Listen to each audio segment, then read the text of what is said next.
नमस्कार, प्रखर राजपूत को देख रहे हैं आप और आज तारीख है 16 जून साल 2025 और इजराइल, फिलिस्तीन, लेबनान समेत पूरी दुनिया की खबरों के साथ एक बार फिर से आपके सामने हाजिर हुआ हूं।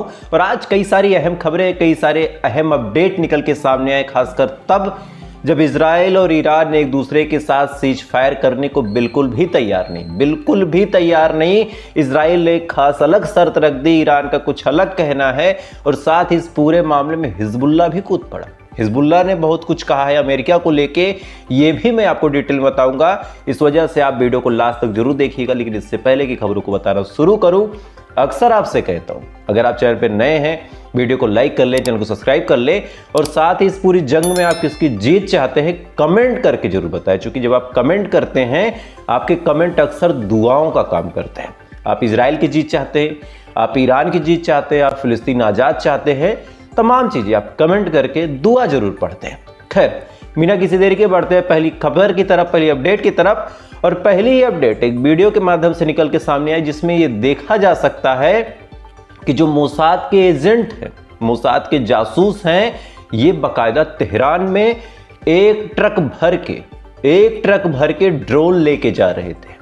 कहीं से वहां की पुलिस को लोकल कॉल जाता है कि शायद ये जुइस है, ये ट्रक लेके जा रहा ड्रोन भर के।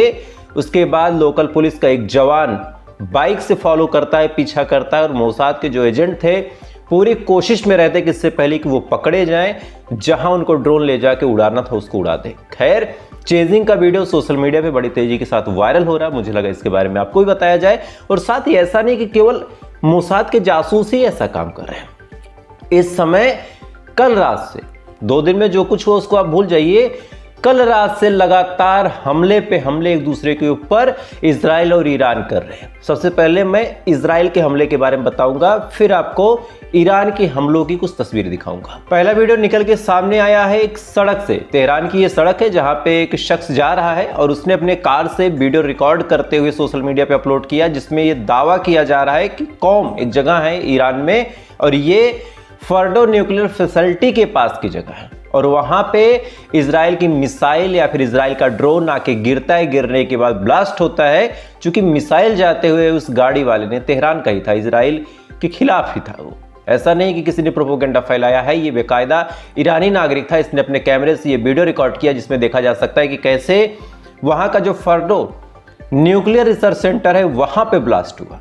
और साथ ही आईडीएफ ने भी कुछ विजुअल्स रिलीज किए। उन्होंने कहा कि हमने अलग अलग जगहों पे आज अटैक किया। जैसे उन्होंने दावा किया कि सबसे पहले उन्होंने डिफेंस ऑर्गेनाइजेशन पे अटैक किया, जो डिफेंस मिनिस्ट्री की बिल्डिंग है वहां पे टारगेट किया, वहां पे अटैक किया। साथ ही रिसर्च ऑर्गेनाइजेशन पे बाकायदा अटैक किया। 18 सेकंड का पूरा वीडियो आईडीएफ ने रिलीज किया, जिसमें अलग अलग जगहों को टारगेट करने की बात आईडीएफ खुद कर रहा।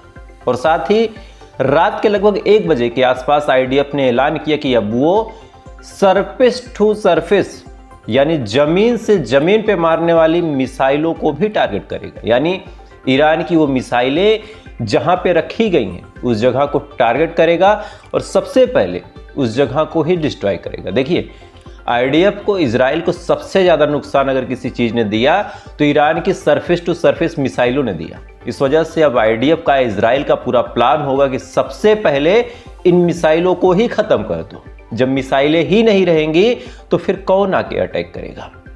और यही वजह है कि सरफेस टू सरफेस मिसाइल के बेस को डिस्ट्रॉय करने का काम आईडीएफ कर रहा। खैर, जैसे ही ये काम आईडीएफ करता है, इसके बाद ईरान ने जो हमला किया, आपको कुछ उसकी तस्वीरें दिखाता हूं। सबसे पहली वीडियो आप अपने स्क्रीन पे हाइफा की देख सकते हैं। 2 ईरानी जो बैलिस्टिक मिसाइलें हैं, ये पावर प्लांट, हाइफा का पावर प्लांट है, वहां पे आके हिट करती हैं और हिट करने के बाद वहां पे बड़े पैमाने पे ब्लास्ट देखने को मिलेगा। किसी ने दूर से ये वीडियो रिकॉर्ड किया है, लगभग 20-25 सेकंड का ये टोटल वीडियो है। इस वीडियो में आप देख सकते हैं कि कैसे मिसाइल आती है, उसके बाद गिरती है, क्या इंपैक्ट होता है। इसके बाद इसी हाइफा शहर का एक दूसरा वीडियो लगभग 6 सेकंड का, जिसमें सड़क पे कोई चल रहा है और उसने भी एक वीडियो रिकॉर्ड किया। उसमें भी सेम चीज़ हम देख सकते हैं कि कैसे ब्लास्ट हो रहा। इसके बाद एक और वीडियो है, हाइफा का ही है, इसमें काफ़ी बड़े पैमाने पे ब्लास्ट आपको देखने को मिलेगा। काफ़ी बड़े पैमाने पे यहाँ पे पुलिस और एम्बुलेंस की गाड़ियाँ देखने को मिलेंगी। एक पिज़्ज़ा वाले की भी गाड़ी खड़ी है, शायद उसने ही बुलाया था। वो कहीं जा रहा होगा। चूँकि पिज़्ज़ा का भी कहानी बड़ा अजीब है इसराइल के अंदर कि अब लोग जो शेल्टर्स में रह रहे, जो बंकर में छुपे बैठे, खाने को नहीं है तो पिज़्ज़ा ही ऑर्डर कर रहे हैं। आज के टाइम में वहाँ पे पिज़्ज़ा डिलीवरी भी अपने आप में एक बड़ा चैलेंजिंग जॉब है।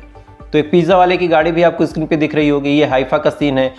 साथ ही अलग अलग जगहों पे जैसे तेल अवीव का एक वीडियो निकल के सामने आया, इसमें भी ब्लास्ट आपको देखने को मिलेगा।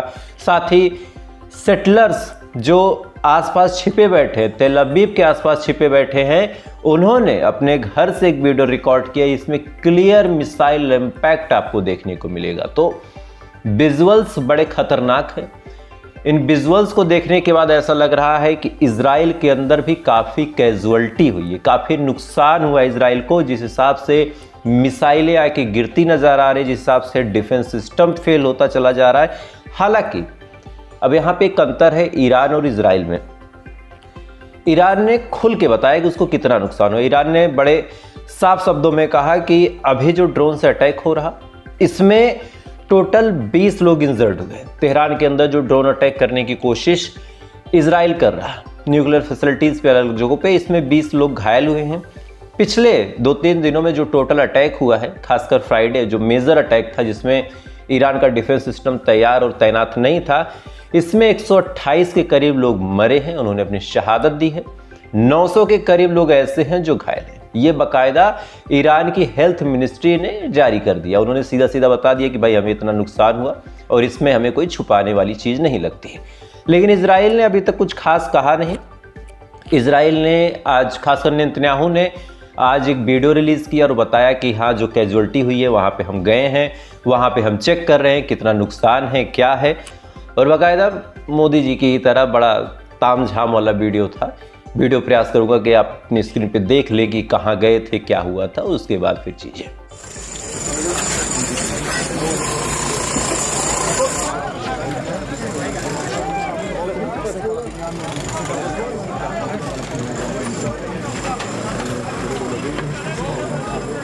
वहीं मिडिल ईस्ट ऑब्जर्वर की ये रिपोर्ट निकल के सामने आई कि हाइफा पावर प्लांट पे बड़ा हमला देखने को मिला है।